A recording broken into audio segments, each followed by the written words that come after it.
Title: The Moment I Walked In. The moment I stepped into my home, the sight that greeted me left me breathless.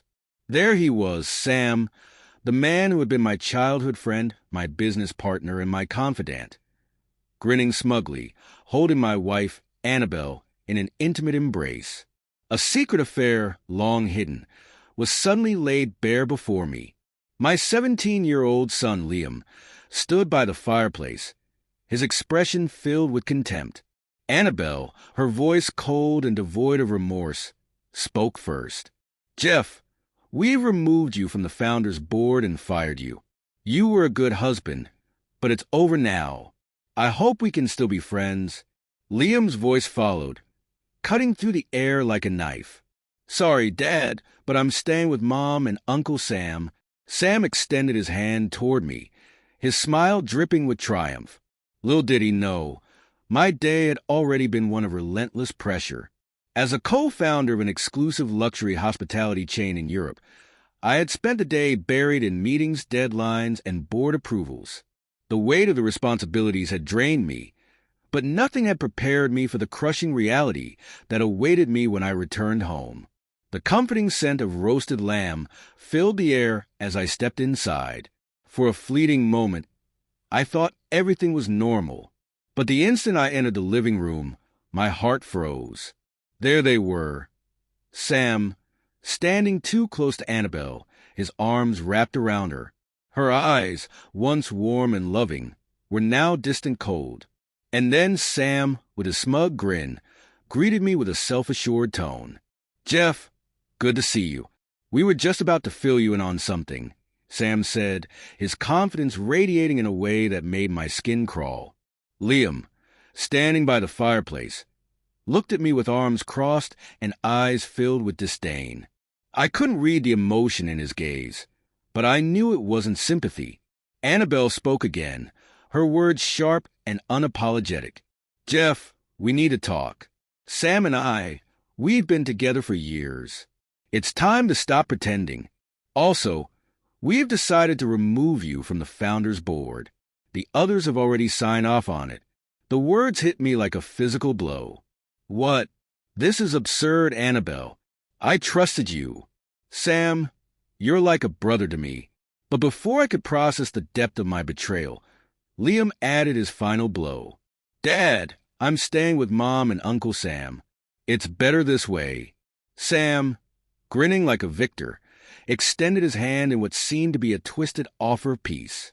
But I couldn't bring myself to shake it. Instead, I locked eyes with him, his smugness infuriating me. "You've won this round, Sam," I thought bitterly. "But you have no idea what's coming." In the weeks that followed, my world slowly crumbled. I moved into a small, modest flat, leaving behind the sprawling estate I had built for my family. Meanwhile, Sam and Annabelle wasted no time flaunting their relationship to the world. They hosted lavish parties, made headlines, and began to shine in the business world as the new dynamic duo of hospitality. I, on the other hand, stayed out of the limelight, retreating into a silent determination. Behind the scenes, I started piecing together the web of betrayal. I contacted former allies, ex-employees, and even competitors I had once seen as rivals.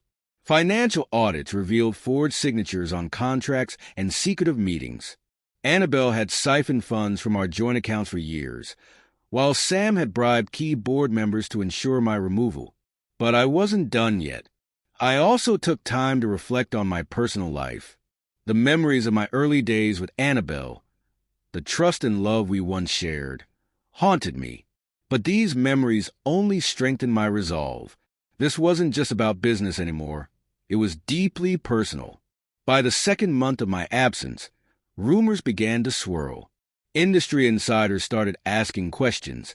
Journalists whispered about my mysterious departure, and many speculated whether Sam's growing power would destabilize the company. I silently nurtured these rumors, feeding anonymous tips to the media about possible improprieties within the company. My fight for justice had title, The Moment of Reckoning. The tension hit its zenith when Jeff meticulously arranged a gala event, ostensibly to introduce a prominent investor interested in expanding their luxury brand into Asia. Invitations went out to Sam, Annabelle, several board members, and influential journalists. Jeff knew that Sam's greed would cloud his judgment, leading him right into the trap Jeff had set. The gala was hosted in an exquisite Venetian ballroom, a vision of opulence. Crystal chandeliers cast a golden glow over the room, while soft classical music played in the background, blending with the low hum of Europe's elite socializing. Jeff, dressed in a tailored suit that spoke of quiet sophistication, moved through the crowd, greeting guests with a calm and composed demeanor. When Sam and Annabelle arrived, they were met with polite applause. Annabelle looked stunning in an extravagant emerald gown, her arm possessively draped over Sam's. Jeff approached them with a cordial smile, his voice steady. "I'm glad you both could make it," he said.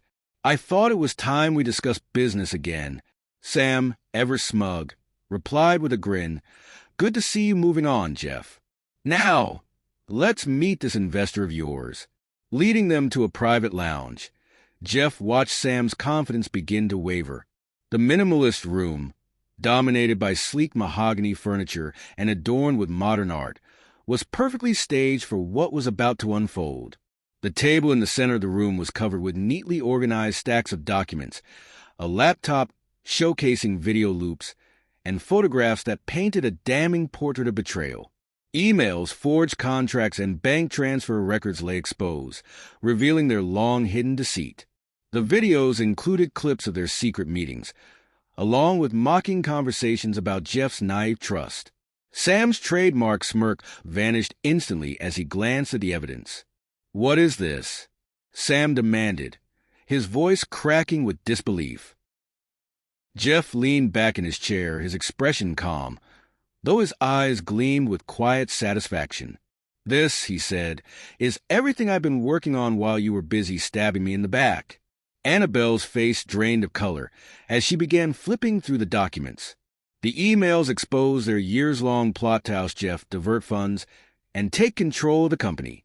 There were screenshots of Annabelle's financial misdeeds, showing her siphoning marital assets into offshore accounts. Sam attempted to muster some defiance, his voice shaky. "None of this will hold up.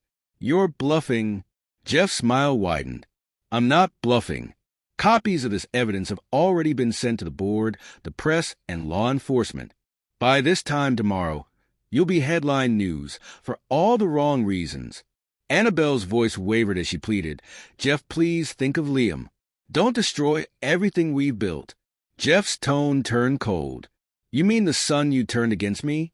Don't worry. I've already spoken to him. He knows the truth now, Annabelle. You've lost him too." In a burst of fury, Sam lunged forward, but Jeff didn't flinch. Security guards swiftly entered the room and escorted Sam and Annabelle out, their protests drowned out by the clicking of cameras as journalists swarmed them in the hallway. The fallout was swift and unforgiving. Within days, Sam's career lay in ruins. The board, outraged by his fraudulent actions, voted to strip him of his position and condemned him publicly. Annabelle faced unrelenting media scrutiny, her reputation shattered as exposés revealed her role in the scheme. Jeff, however, emerged stronger. With the board's support, he reasserted control over the company, stabilizing it in the wake of the scandal. He also announced a charitable initiative, redirecting the company's profits to support ethical entrepreneurship, earning widespread respect. Personally, Jeff began rebuilding his life.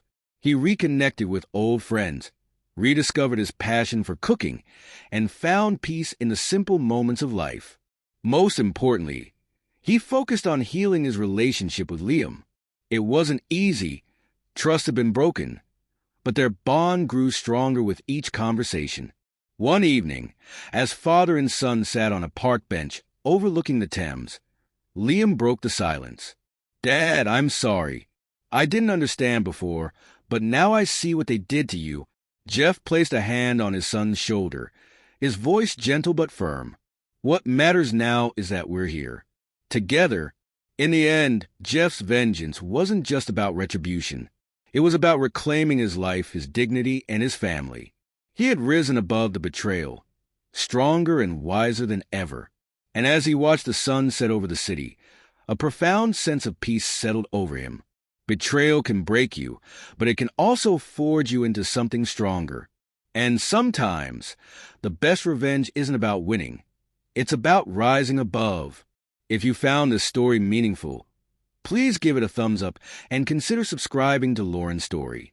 I've noticed many of you who enjoy these stories haven't subscribed yet. By subscribing, you're not just following a channel. You're joining a community that values deep, meaningful storytelling. Let's continue exploring these heartfelt journeys together. Don't forget to click the notification bell so you won't miss our next story that just begun.